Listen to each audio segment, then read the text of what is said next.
बिस्तर पर बैठकर भोजन करने से क्या होता है? यमराज ने चित्रगुप्त को जो रहस्य बताया था वो सुनकर आपके भी रोंगटे खड़े हो जाएंगे। तो चलिए जानते हैं कि मनुष्य को बिस्तर पर बैठकर भोजन क्यों नहीं करना चाहिए।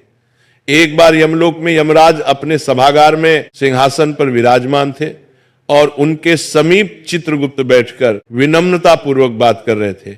वार्तालाप के दौरान चित्रगुप्त ने यमराज से जिज्ञासा प्रकट की, हे प्रभु, कृपा करके मेरी कुछ शंकाओं का समाधान कीजिए। मनुष्य को भोजन किस प्रकार से करना चाहिए? भोजन करने के लिए उचित दिशा और स्थान कौन सा है?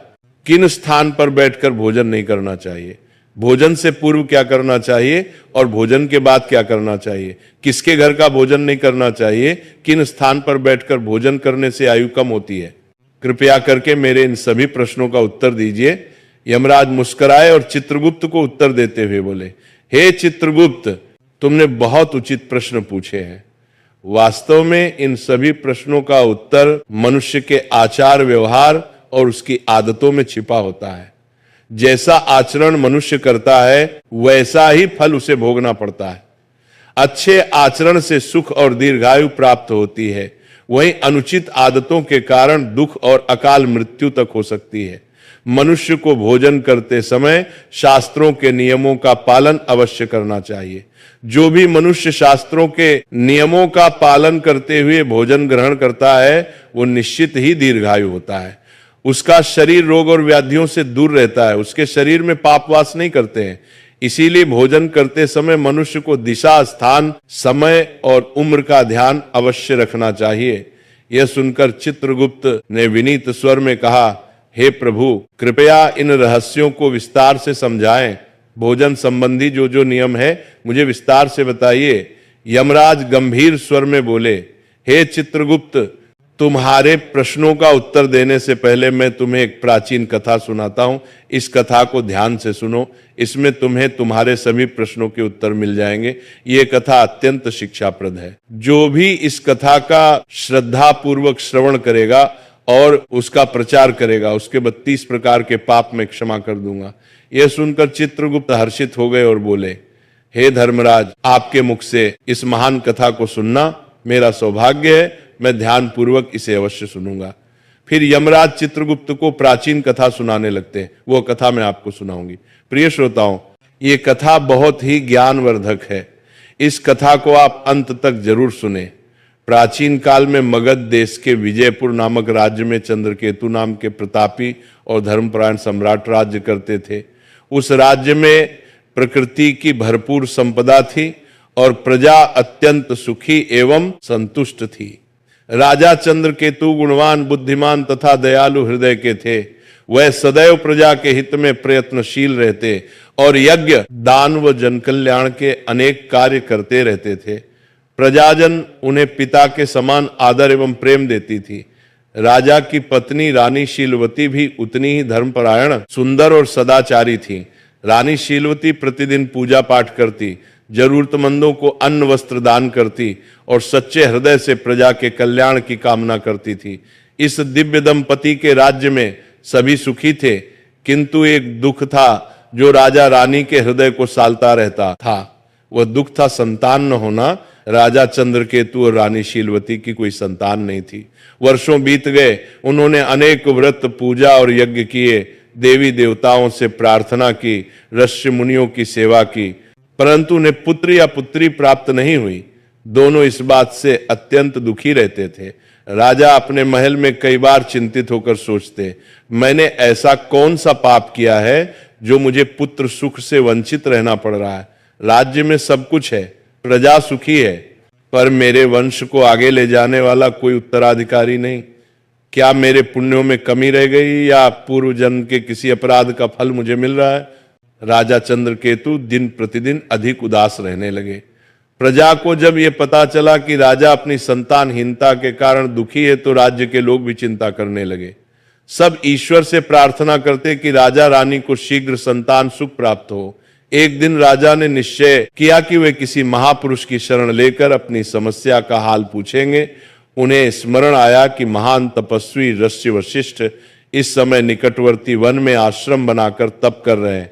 ऋषि वशिष्ठ त्रिकालदर्शी एवं दिव्य दृष्टि वाले महात्मा हैं। वे अवश्य ही इस रहस्य को जान सकते हैं।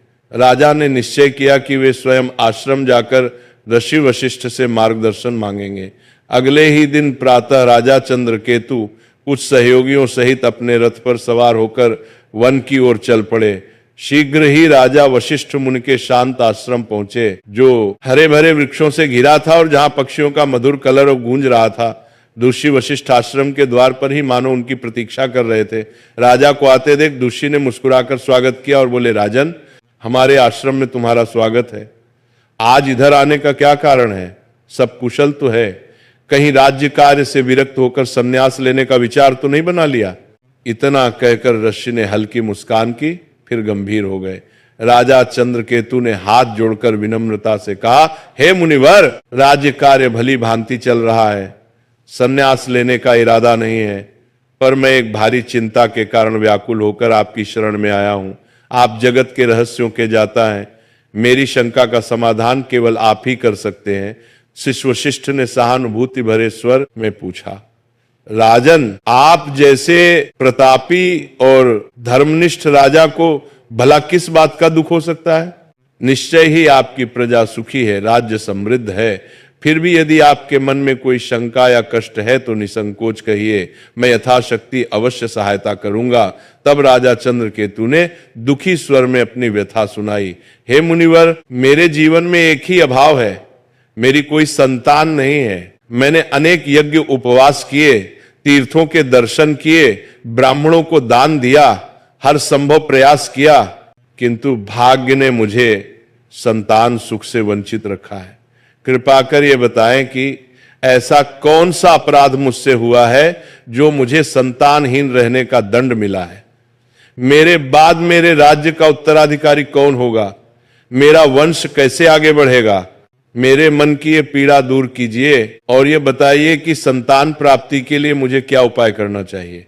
राजा की व्यथा सुनकर ऋषि वशिष्ठ ने कुछ पल के लिए आंखें मूंद ली और अपनी दिव्य दृष्टि से राजा के पूर्व जन्म के कर्मों का निरीक्षण करने लगे। ध्यान मग्न ऋषि पर राजा की निगाह टिकी थी। कुछ क्षण बाद ऋषि ने आंखें खोलकर कहा, हे राजन, जो कुछ मैं बता रहा हूं उसे धैर्यपूर्वक सुने। आपके संतान न होने का कारण आपके पूर्व जन्म के कर्म में छिपा है। पिछले जन्म में अनजाने में आपसे एक पाप हुआ था, जिसका दंड आपको इस जन्म में संतानहीनता के रूप में मिल रहा है। राजा चंद्रकेतु चकित होकर बोले, पूर्व जन्म का पाप कृपया विस्तार से बताएं मुनिवर, मुझसे ऐसा कौन सा पाप हो गया? वशिष्ठ जी बोले, पूर्व जन्म में आप एक साधारण शिकारी थे और वन में शिकार करके जीविका चलाते थे। मूलतः आप बुरे हृदय के नहीं थे, पर शिकार के दौरान कभी कभी अधर्म हो ही जाता है। एक दिन की बात है, आप जंगल में एक हिरण का पीछा करते करते बहुत दूर निकल गए। वहां एक हरी भरी जगह पर एक गौ माता अपने बछड़े को दूध पिला रही थी। दुर्भाग्यवश आपको वह दिखाई नहीं दी। आपको लगा शायद हिरण झाड़ियों के पीछे है और आपने उसी ओर तीर चला दिया। वह तीर सीधे उस गौ माता को जा लगा। बेचारी गाय बुरी तरह घायल हो गई और पीड़ा से भूमि पर गिर पड़ी। उसका बछड़ा डरकर कांपने लगा। जब आपको अपनी भूल का पता चला तो आप बहुत पछताए और भागकर गाय के पास पहुंचे। आपने तुरंत उपचार का प्रयत्न किया, पर कुछ देर बाद उस गाय ने तड़प कर प्राण त्याग दिए। हे राजन, गौ माता को अकारण कष्ट पहुंचाने के कारण ही आपको वर्तमान जन्म में संतान सुख से वंचित रहना पड़ा है। गाय परम पवित्र प्राणी है और उसे गौ माता कहा जाता है। उसकी पीड़ा का पाप बहुत बड़ा होता है। भले ही वह अनजाने में हुआ, लेकिन पिछले जन्म में आपके हाथों यह पाप हुआ था, इसलिए इस जन्म में आपको पुत्रहीन रहने का श्राप मिला। पूर्व जन्म का यह रहस्य सुनकर राजा चंद्रकेतु के नेत्रों से आंसू बहने लगे। वे दुखी होकर बोले, मुनिवर, मुझे पछतावा है कि पिछले जन्म में मुझे ऐसा अनर्थ हो गया। मैंने अज्ञानवश गोहत्या का पाप किया। अब बताइए कि इस पाप से मुक्ति का कोई मार्ग है क्या? कोई प्रायश्चित है जो मैं कर सकता हूं? कृपा करके मुझे इस पाप से उबरने का उपाय बताएं। ऋषि वशिष्ठ ने कोमल स्वर में कहा, हे राजन, हर पाप से प्रायश्चित द्वारा मुक्ति संभव है। यदि मनुष्य हृदय से प्रायश्चित करना चाहे, आपके मामले में भी उपाय है। गौ हत्या या गौ को कष्ट देने के प्रायश्चित स्वरूप आपको गौ सेवा करनी चाहिए। आप पूरी निष्ठा से गायों की सेवा करें, भूखी गायों को चारा पानी दें, गौशालाएं बनवाएं, बीमार गायों का उपचार करवाएं और गौ माता के प्रति प्रेम एवं भक्ति रखें। गौ सेवा से बढ़कर कोई पुण्य नहीं है। इसी से आपके पूर्व जन्म के पाप का शमन हो सकेगा। राजा चंद्रकेतु ने आशिक के चरण पकड़ लिए और कृतज्ञता से बोले, मुनिवर, आपने मेरी आंखें खोल दी। मैं अवश्य आपके बताए मार्ग का पालन करूंगा। गौ माता की सेवा करके ही मैं अपने पाप धोने का प्रयास करूंगा। दस्य वशिष्ठ ने आशीर्वाद देते हुए राजा को विदा किया। राजा चंद्रकेतु आश्रम से लौटकर पूरी निष्ठा के साथ गौ सेवा में जुट गए। उन्होंने राज्य भर में गौशालाएं बनवाई और स्वयं प्रतिदिन गायों की देखभाल व पूजन करने लगे। रानी शीलवती भी गौ माता की सेवा में बराबर लगी रही। उन्हें पूर्ण विश्वास था कि गौ सेवा से उनके जीवन का अंधकार अवश्य दूर होगा। कई महीनों तक निरंतर श्रद्धा पूर्वक गाय की सेवा करने के बाद भगवान ने उनकी प्रार्थना सुनी। रानी शीलवती ने अंततः एक सुंदर पुत्र को जन्म दिया। वर्षों बाद संतान सुख पाकर राजा रानी की खुशियों का ठिकाना न रहा। पूरे राज्य में आनंद मनाया गया और उस शुभ अवसर पर प्रजा ने भी हर्षोल्लास से उत्सव मनाया। समय बीतता गया। राजकुमार हृष्ट पुष्ट बालक के रूप में बड़ा होने लगा। राजा रानी ने उसका लालन पालन बड़े लाड प्यार से किया। वर्षों बाद संतान मिलने के कारण राजकुमार की प्रत्येक इच्छा पूरी करते थे। माता पिता को प्रसन्न रखने के लिए महल के सेवक भी राजकुमार को दुलार देते और कभी किसी बात के लिए उसे कठोर अनुशासन में नहीं रखा जाता था। अत्यधिक लाड़ प्यार के कारण राजकुमार अनुशासनहीन होने लगा था। हालांकि वह हृदय से बड़ा नहीं था। बचपन से ही उसे मन मर्जी करने की छूट मिल गई थी। वह सुबह देर तक सोया रहता और बिना नहाए धोए रसोई से नाश्ता मांग लेता। कभी भोजन कक्ष में जाने का कष्ट नहीं करता, बल्कि बिस्तर पर ही भोजन करने की जिद करता। महल के दास दासियां सोने की थाली में तरह तरह के पकवान सजाकर राजकुमार के शयन कक्ष तक ले आते। राजा या रानी उसे डांटते टोकते नहीं थे और सेवक भी उसकी हर इच्छा पूरी करते थे। राजगुरु सहित कुछ बुजुर्गों ने कभी कभार राजकुमार को समय पर स्नान करने और उचित स्थान पर बैठकर खाने की सलाह भी दी, परंतु माता पिता ने प्रेमवश उसकी गलतियों को अनदेखा कर दिया। रानी शीलवती भी बेटे की हर फरमाइश पूरी करती थी और चाहती थी कि उसका बचपन हंसी खुशी बीते। इस प्रकार राजकुमार युवा किशोर अवस्था तक आया। देखते देखते वह 16 वर्ष का हो गया। राजा चंद्रकेतु ने मन ही मन उसे अपना उत्तराधिकारी मानना शुरू कर दिया था, किंतु विधि को कुछ और ही मंजूर था। 16 वर्ष की आयु में राजकुमार अचानक एक गंभीर रोग से पीड़ित हो गया। राजवैद्य ने इलाज में कोई कसर न छोड़ी। दूर दूर से वैद्य बुलाए गए और यज्ञ प्रार्थनाएं भी की गई, किंतु कुछ भी कारगर नहीं हुआ। कुछ ही दिनों के भीतर दुर्भाग्यवश उस किशोर राजकुमार ने अपने प्राण त्याग दिए। इस आकस्मिक वज्रपात से राजा रानी पर दुखों का पहाड़ टूट पड़ा और पूरे राज्य में शोक छा गया। इस घटना के बाद राजा चंद्रकेतु ने राजपाट त्यागने का निर्णय कर लिया। उन्होंने अपने भतीजे को राज्य सौंप दिया और रानी शीलवती के साथ वन में ऋषि वशिष्ठ के आश्रम जा पहुंचे। ऋषि वशिष्ठ ने राजा रानी को अत्यंत शोकाकुल देखा तो स्नेहपूर्वक कारण पूछा, राजन, आप इतने व्यथित क्यों हैं? राजा चंद्रकेतु ने रोते हुए अपने पुत्र की अकाल मृत्यु की कथा ऋषि को सुना दी।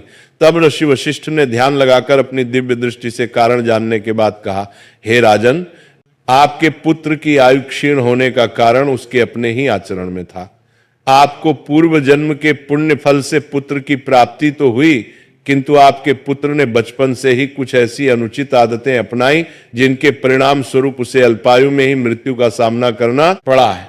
आपका पुत्र प्रतिदिन बिना स्नान किए भोजन करता रहा और प्रायः बिस्तर पर बैठकर ही भोजन करता रहा। जो मनुष्य बिना नहाए धोए भोजन करता है उसकी आयु क्षीण हो जाती है, और जो मनुष्य बिस्तर पर बैठकर भोजन करता है उसके शरीर में विभिन्न रोग उत्पन्न हो जाते हैं और उसके जीवन के भी असमय समाप्त हो जाने की आशंका रहती है। अनेक औषधियों और प्रयासों के बावजूद आपका पुत्र बचाया नहीं जा सका, क्योंकि उसकी देह उन अपवित्र आदतों का शिकार हो चुकी थी। नश्य के इन वचनों ने राजा रानी की आंखें खोल दी। उन्हें अपनी भूल का गहरा पश्चाताप हुआ और उन्होंने सांसारिक मोह त्यागने का निश्चय किया। राजा चंद्रकेतु ने वहीं आश्रम में रहकर शेष जीवन तपस्या और भगवान के चिंतन में बिताया। रानी शीलवती ने भी राजसी ठाट बाट त्याग कर अपने पति के साथ सादा जीवन अपना लिया। इस प्रकार राजा रानी ने दुख से ऊपर उठकर धर्म के मार्ग पर शांति पा ली। कथा सुनाकर यमराज ने चित्रगुप्त की ओर देखते हुए कहा, देखा चित्रगुप्त, किस प्रकार मनुष्य की अपनी आदतें उसके जीवन को संवारती या बिगाड़ती हैं। राजा चंद्रकेतु जैसे पुण्यात्मा को भी अपने पुत्र की अकाल मृत्यु का दुख सहना पड़ा, क्योंकि उनके पुत्र ने गलत आदतों का पालन किया था। अतः प्रत्येक मनुष्य को सावधान रहना चाहिए कि वह किस प्रकार का आचरण कर रहा है। मनुष्य को सदैव भोजन करने से पूर्व शारीरिक शुद्धि कर लेनी चाहिए। अपने 5 अंग, दोनों हाथ, दोनों पैर तथा मुखमंडल को अच्छी तरह जल से धोना चाहिए। यदि संभव हो तो भोजन से पूर्व स्नान करके पवित्र होकर ही अन्न ग्रहण करना चाहिए। बिना स्नान किए भोजन करना शास्त्रों में वर्जित है। ऐसा करना पशुओं जैसा आचरण माना गया है और इससे आयु कम होती है। साफ सफाई के बाद ही मनुष्य को अन्न ग्रहण करना चाहिए। भोजन आरंभ करने से पूर्व मनुष्य को अन्नपूर्णा देवी तथा परमात्मा को स्मरण कर धन्यवाद देना चाहिए, जिनकी कृपा से ये भोजन प्राप्त हुआ है। साथ ही प्रार्थना करें कि संसार के अन्य सभी प्राणियों को भी आहार प्राप्त हो।